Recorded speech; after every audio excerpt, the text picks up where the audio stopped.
Salut à tous, on se retrouve pour une vidéo spécialement consacrée à Manchester United, un club qui est en crise depuis de longues années mais qui a désormais mis en place une révolution avec un mercato impressionnant où ils ont déjà injecté plus de 200 millions d'euros mais seraient prêts à dépasser sans problème les 300 millions avec beaucoup de joueurs encore qui pourraient arriver et des très très gros noms. On va analyser tout ça, on va regarder ça de près, voir si chacune de ces recrues sont pertinentes ou non et par la suite on prendra une vue d'ensemble en voyant ce que ça peut donner collectivement. Déjà, j'ai envie de commencer en parlant des joueurs qui sont déjà arrivés. Les deux premiers ont été Matheus Cunha et Bryan Mbeumo. Je ne vais pas vous mentir, je ne les ai pas assez vus jouer pour vous donner un avis concret sur ces joueurs-là. J'ai vu des qualités chez eux, j'ai vu quelques limites, mais encore une fois, moi j'ai besoin d'avoir vu beaucoup de matchs pour me faire un avis et ça m'aurait pris trop de temps de re-regarder des matchs. Donc c'est pour ça que je vais être sincère avec vous et pas trop en parler. Tout ce que je peux vous dire, c'est que ces deux joueurs-là ont peut-être surperformé. En fait, ce qu'il faut se dire avec ces deux joueurs-là, c'est qu'ils ont réalisé leur meilleure saison du côté de Wolverhampton et du côté de Brentford.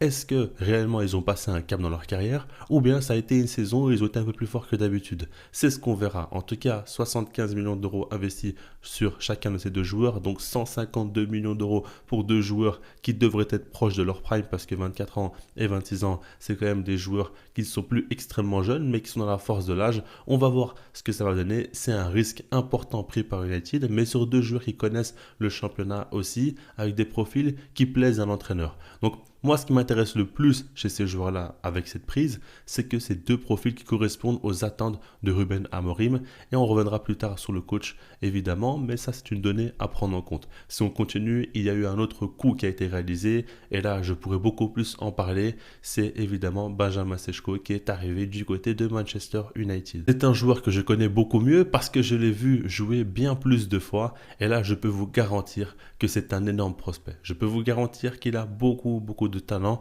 et peut arriver et atteindre même un très haut niveau. Maintenant, par rapport à ça, moi, ce qui me plaît chez ce joueur, c'est son profil dans un premier temps. Il fait plus d'1m90, il est très rapide, il a une détente incroyable. C'est-à-dire qu'il est grand en taille, mais a une excellente détente aussi. Donc pour le jeu de tête, ça peut faire mal.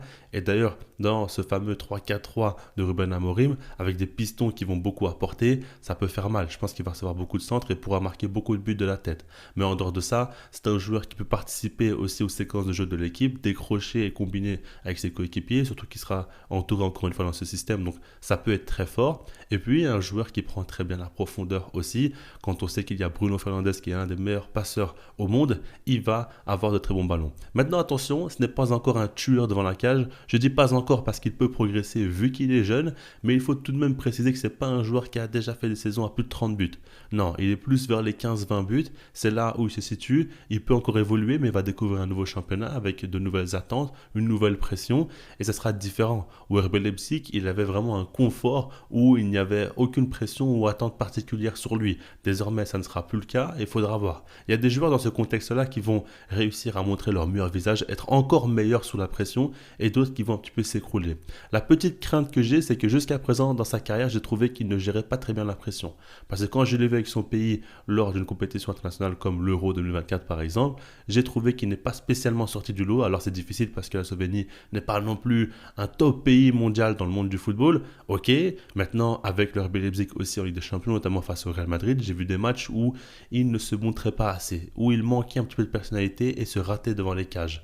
Et ça, c'est des petites choses aussi qui montrent tout de suite l'état d'esprit des joueurs. Comme je vous l'ai dit, il est encore très jeune, donc il peut encore beaucoup progresser sur tous les compartiments du jeu et mentalement aussi, il peut s'aguerrir, c'est une évidence. Mais jusqu'à présent, je n'ai pas vu en lui un joueur capable vraiment de résister à la pression et de nous montrer son meilleur visage. Donc j'ai des craintes là-dessus. Maintenant, dans le jeu, par rapport à son profil, pour moi, il a tout pour devenir un futur top numéro 9 de sa génération. Il a beaucoup de qualités et je suis persuadé qu'il nous a encore rien montré par rapport à son plein potentiel. Ça, c'est une évidence. Donc c'est pour ça que j'attends de voir, mais je pense qu'il faut être patient avec ce joueur.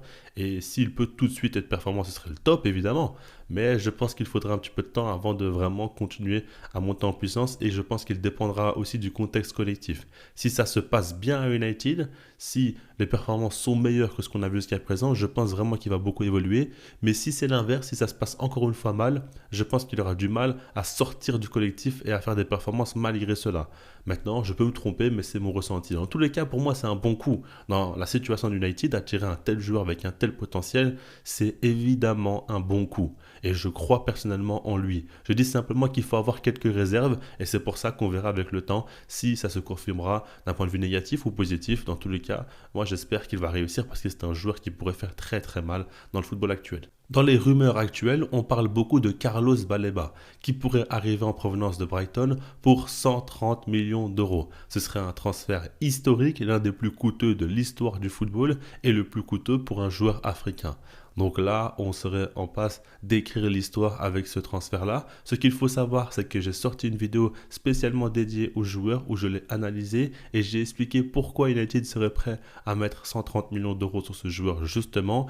Et vous allez voir que j'ai parlé pendant plus de 10 minutes de lui, de toutes ses qualités, de son profil, de ce qu'il pourrait apporter à United. Et vous allez voir que je crois beaucoup en lui. Je vais être clair avec vous, c'est un joueur qui pourrait vraiment devenir un top mondial à son poste. Ça pourrait être l'une des meilleures prises de ce mercato. Il ne faut pas non plus négliger cela. Le prix est extrêmement coûteux, mais les qualités aussi sont extrêmement présentes.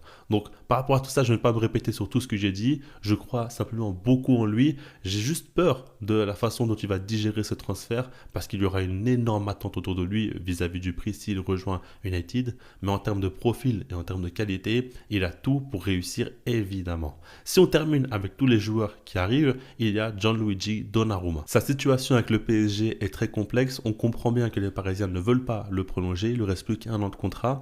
Et dites-vous bien qu'il n'a pas été appelé pour le match en finale de Super Coupe d'Europe face à Tottenham. C'est-à-dire que Lucas Chevalier est arrivé et est déjà passé devant lui. Le PSG fait même comprendre au gardien italien qu'il faut qu'il se trouve un nouveau club parce qu'il n'est même plus appelé dans le groupe. C'est quand même fou. C'est même pas simplement qu'il est passé numéro 2, c'est qu'il n'est plus dans le groupe, il est exclu. Et par rapport à ça, il doit se trouver un nouveau club. United est très fortement intéressé et là, je pense que ce serait un très grand coup s'ils arrivent à le faire. Ce qu'il faut se dire, c'est que Donnarumma représente une énorme opportunité de marché. On parle d'un gardien qui a été ultra important dans le sacre de la Ligue des Champions du PSG. On parle d'un gardien qui a été ultra important dans le sacre de l'Euro avec l'Italie. Aussi, dans sa carrière, il a accompli 2 énormes accomplissements au plus haut niveau. On dit toujours qu'un joueur doit prouver au plus haut niveau pour qu'il soit vraiment vu comme un top joueur. Ah ben, c'est son cas et pourtant, il y a toujours autant de critiques autour de lui. Les critiques sont souvent les mêmes. On parle du fait que c'est un gardien qui n'a pas un bon jeu au pied. Et dans le football moderne actuel, c'est sûr que ça pose problème. Maintenant, quand on regarde sur sa ligne les différences qu'il est capable de faire, c'est énorme. Ce n'est pas toujours le plus régulier, mais quand il est à son pic, eh ben, c'est l'un des tout meilleurs gardiens au monde et de sa génération.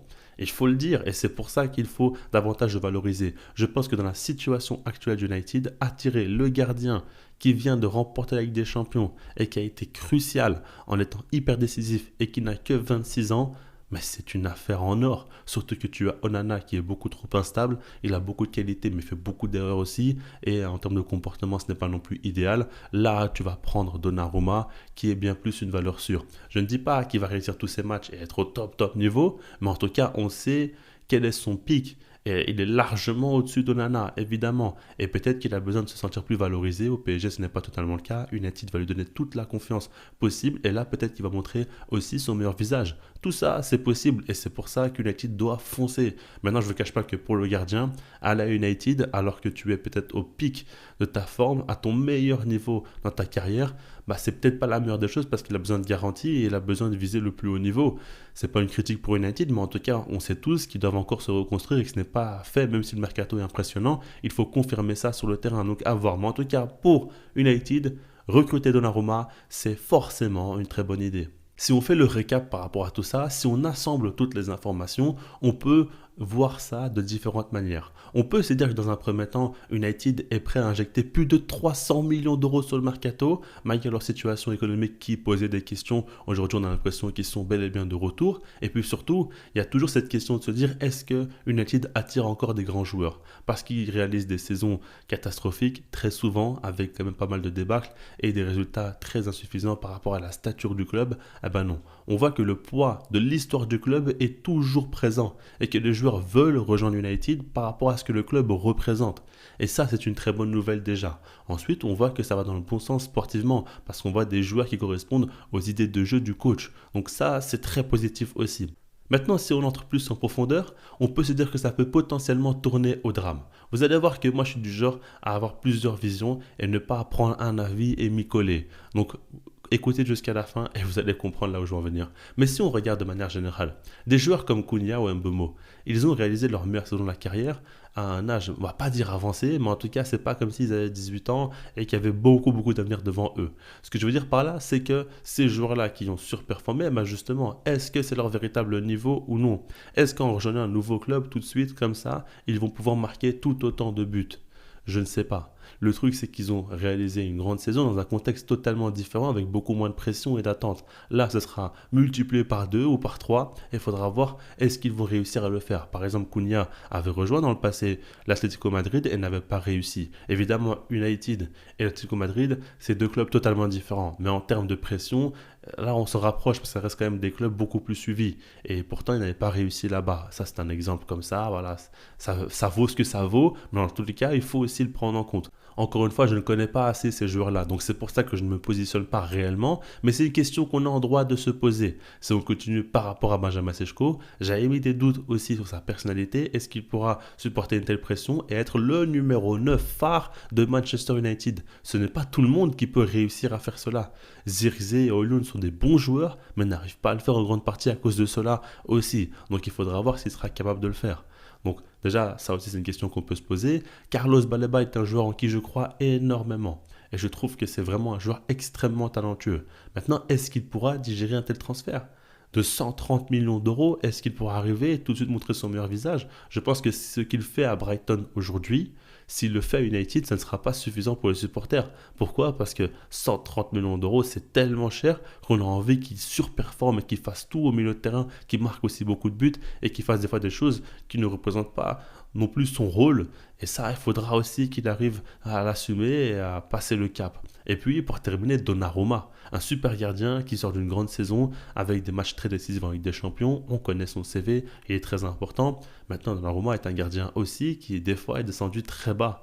Il nous a montré qu'il pouvait atteindre un niveau extrêmement haut, mais qu'il pouvait aussi atteindre un niveau extrêmement bas. Et est-ce qu'on ne verra pas sa pire version à United où la pression sera énorme aussi, même si au PSG c'est déjà le cas? Ben justement, il a montré souvent qu'il n'arrivait pas trop à la supporter et globalement, si on englobe tout, ce passage au PSG n'a pas été uniquement positif. Il y a eu beaucoup de négatifs aussi à en retenir et c'est pour ça d'ailleurs que les Parisiens veulent s'en séparer aujourd'hui malgré sa fin de saison qui a été énorme, notamment en Ligue des Champions. Tout ça, il faut le prendre en compte et je ne pars pas du principe où toutes ces mauvaises choses vont arriver. Si je devrais répondre à ces questions et me demander si ce mercato sera réussi ou non, je pense que la réponse se situe autour de Ruben Amorim. C'est de son côté que tout se joue. Parce qu'en soi, on peut parler des joueurs, etc.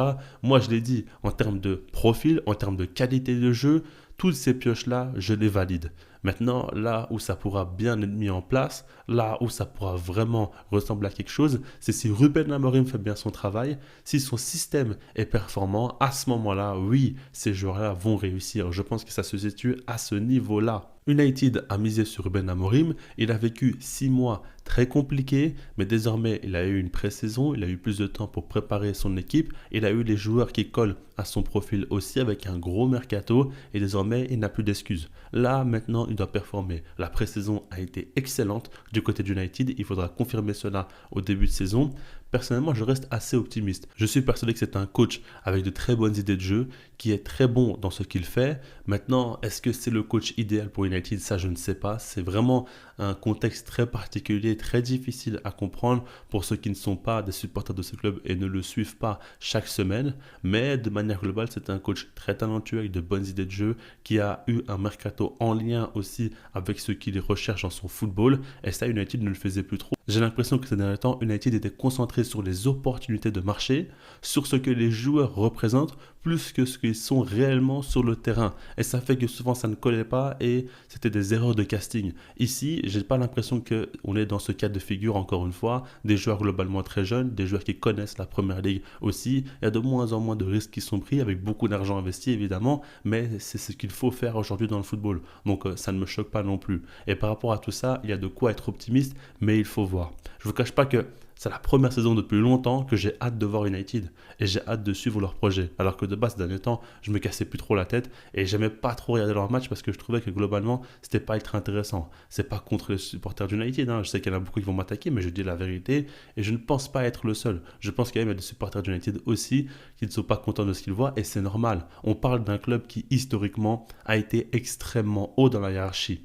On parle d'un club qui a marqué des esprits, des générations. Donc on en attend beaucoup d'eux et ça fait mal de les voir aussi bas pendant si longtemps. On espère qu'ils vont remonter et ça passera par une belle saison. Ça passera aussi par des nouveaux joueurs qui vont confirmer assez rapidement dans l'idéal, même si ça ne sera pas spécialement facile. Je pense que dans l'effectif, il y a beaucoup de qualité, beaucoup de joueurs désormais quand même de haut niveau qui ont vraiment beaucoup de talent. Il faudra confirmer cela, il faudra que ça se matérialise avec, encore une fois, une belle saison. On va suivre ça, je ferai d'autres vidéos sur United pour voir l'avancée du club. C'est l'un des plus gros questionnements de la saison et j'espère que la réponse sera positive. Je vous laisse là-dessus, likez la vidéo si vous l'avez appréciée, abonnez-vous si ce n'est pas déjà fait et puis sinon moi je vous dis peace.